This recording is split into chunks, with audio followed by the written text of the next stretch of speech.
உங்க கரிக்குலம் என்னன்னு கொஞ்சம் விவரமா சொல்றீங்களா? ஓகே, கண்டிப்பா. நம்மளோட கரிக்குலம் பாத்தீங்க அப்படின்னா நமக்கு வந்துட்டு டேர்ம் பேஸ்டா நம்ம வந்து கரிக்குலம் கொடுக்கும். ஸோ டேர்ம் பேஸ் அப்படின்னு பாத்தீங்கன்னா ஒரு டேர்ம்க்கு வந்து ஒரு 13 வீக்ஸ் இருக்கும். அதை வந்து நம்ம ரெண்டா பிரிச்சு ஒரு டேர்ம்க்கு வந்துட்டு ஒரு 6 வீக் வந்து நம்ம வந்து ஒரு தீம் கொடுப்போம். அந்த தீம் பேஸ்டா வந்து லேர்னிங் இருக்கும்.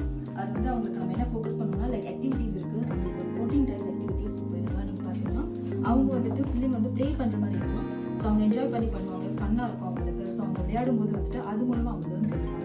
ஸோ அவங்களுக்கு என்ஜாய் பண்ணி அடுத்தடுத்த கிளாஸில் வந்து இன்ட்ரெஸ்டோடு அவங்க வர்றதுக்காகவும் ஹெல்ப்ஃபுல்லாக இருக்கும். அதே டைமில் அது ரிலேட்டடாக இந்த ஒகேப் கார்ட்ஸ்லாம் இருக்குது அவங்களுக்கு. ஸோ இந்த ஒகேப் கார்ட்ஸ் அவங்க வந்துட்டு ஒரு வீக் வந்துட்டு அவங்க 3 ஒகேப்ஸ் வந்து அவங்க லேர்ன் பண்ணுவாங்க. அதுக்கப்புறம் லெட்டர்ஸ் லேர்ன் பண்ணுவாங்க. ஸோ இது எல்லாமே வந்து எவ்ரி வீக் கிளாஸ் இருக்கும். நம்ம ரீகேப் பண்ணுவோம். பிள்ளைங்களுக்கு வந்து ரீகேப் பண்ணால் நம்ம தான் அவங்களுக்கு வந்து ஈஸியாக அண்டர்ஸ்டாண்ட் பண்ண முடியும்.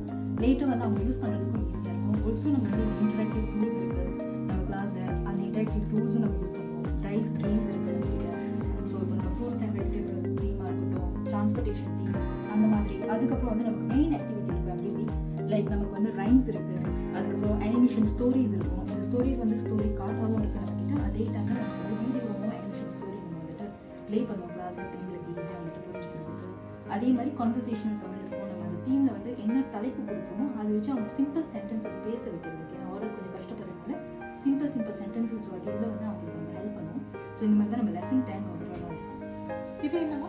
இது வந்து நம்ம இன்டராக்டிவ் டூல்ஸில் ஒரு டைப். இது வந்துட்டு நமக்கு வந்து மேக்னெட்டிக் தமிழ் லெட்டர்ஸ்னு சொல்லுவோம், சொல்காந்தம். ஸோ இந்த வார்டு இருக்கு இல்லையா, இந்த ஒயிட் வார்டை